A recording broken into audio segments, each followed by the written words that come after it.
You remember when we were two beautiful birds? We would light up the sky when we'd fly. You were orange and red like the sun when it sets. I was green as an apple's eye.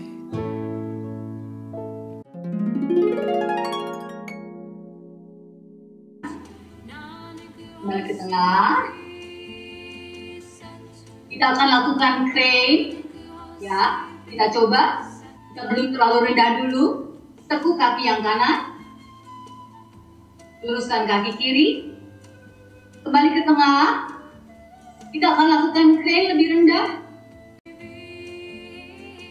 Kita akan bawa kedua lengan ke arah kanan sedikit. Punggung panjang. Kembali ke tengah. Bawa kedua tangan di matras, tekuk lutut yang kiri. Kita akan kembali ke down dog. Sesuaikan kaki yang kanan, boleh mundurkan sedikit. Dan kita kembali ke down dog. Kita akan lakukan lagi baby dragon 2 kali. Tarik nafas dulu di sini. Hembuskan nafas, baby dragon. Roundingkan punggung, dekatkan siku ke dada. Sekali lagi, tarik nafas lurus, buang nafas, baby dragon. Dari sini langsung tarik nafas dan cactus arm. Buka dada ke arah langit-langit. Buang nafas, dragon wings back. 1 kali lagi. Tarik nafas, cactus arm, bawa dada ke atas, pandangan boleh ke depan atau sedikit ke atas. Buang nafas, dragon wings back. Sway panggul kanan ke arah kanan dan raih sesuatu tangan kiri menjauh untuk memanjangkan sisi kiri tubuh dan bawa lengan kiri ke bawah. Silakan, senyaman yang Anda rasakan, boleh di tulang kering, boleh di bawah atau gunakan blok. Nafas dulu di sini. Buang nafas. Extended warrior, lengan kanannya panjang mendekat ke telinga dan bawa badan kembali dada ke lantai, kembali ostrich. Sesuaikan kaki yang belakang. Dari akupressure yang kita berikan kan itu juga memberikan tambahan pemahaman. Jadi plus minusnya pasti ada pada sesuatu, sama seperti kalau kita gunakan bola juga. Jadi bagaimana kita mengkombinasikan akupressure dengan yin, kita sudah pernah belajar. Seperti kemarin kita bisa gunakan tapping misalnya di awalnya atau di akhirnya, kita tambahkan berikan pijatan 1 atau 2 titik sebelum melakukan posenya, atau bisa juga dilakukan pijatan ini setelah melakukan pose juga boleh, tidak harus sebelumnya. Kemudian bisa dikombinasikan beberapa titik yang bisa diberikan tekanan sembari melakukan pose juga boleh.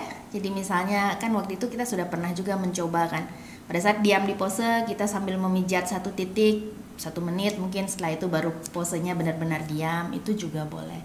Jadi tidak ada aturan baku bagaimana deliver kombinasi kelas AQ-Yin ini. Jadi kalian bisa cari enaknya di mana dan itu gunakan sebagai variasi. Dan juga buat kita yang mengajarkan, dengan mengajar itu jadinya kita juga akan ingat.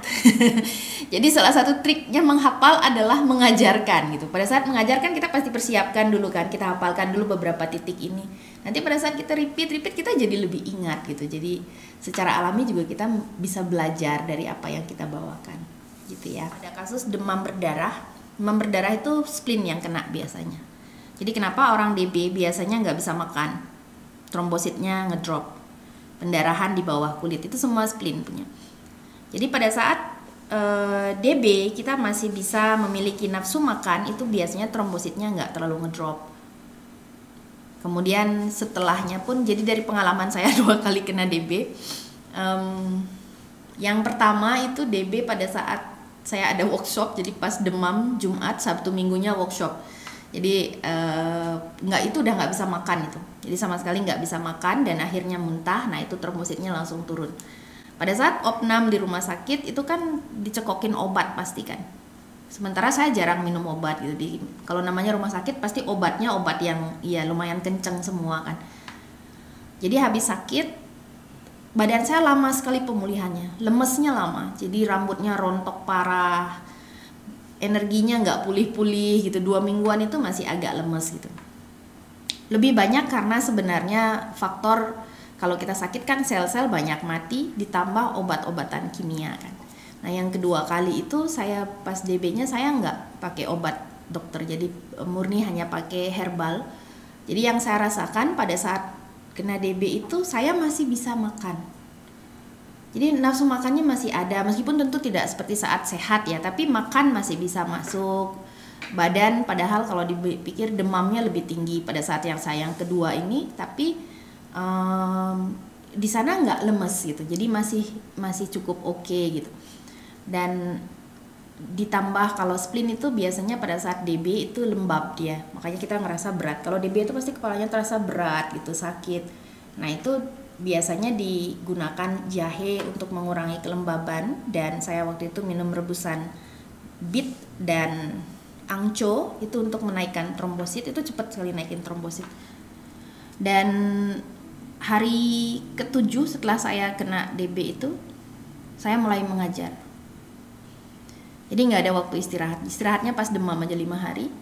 Habis itu packing, berangkat ke Jakarta, langsung ngajar 5 hari. Dan itu yang saya rasakan, badan langsung pulih. Nggak ada fasenya lemes lama, terus rambutnya nggak rontok sama sekali. Jadi memang karena DB itu sebenarnya kan nggak ada obatnya.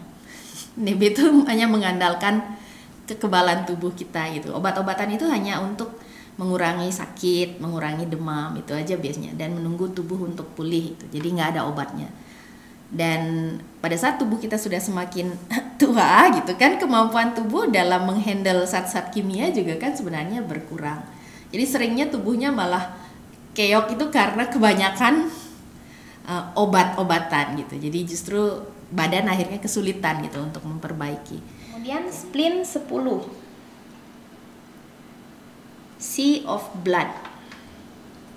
Jadi seperti namanya, Sea of Blood. Jadi di situ adalah titik yang dipergunakan untuk kasus-kasus di mana kita kekurangan darah. Contohnya menstruasi yang sangat sedikit, kulit kering, mata kering. Jadi kalau menstruasinya dikit kalian bisa pencet titik ini, tapi kalau menstruasinya lagi banyak tidak boleh dipencet. Ini sering saya praktekkan. Kalau mensnya rasanya kok dikit kayak nggak lancar gitu, saya pencet itu langsung bres gitu, bocor. Oke, titiknya tuchun proximal to the upper border of the patella. Coba upper border patella. Patella, tempurung lutut bagian atas. Ini ya, ini tempurung lutut. Kita telusuri tempurung lutut ke arah atas. Ini ya. Kita sekarang ingat-ingat coba. Jalur dari spleen ini kan di bagian dalam tulang kering, kemudian melewati quadriceps di bagian dalam kan. Di sini ya kira-kira jalurnya spleen. Jadi dari tempurung lutut 2 cun, berapa jari? 3 jari ya, 2 cun, 3 jari di atasnya. You said you loved all the songs that I'd sing, like nothing that you'd ever heard. And I said I loved you with all of my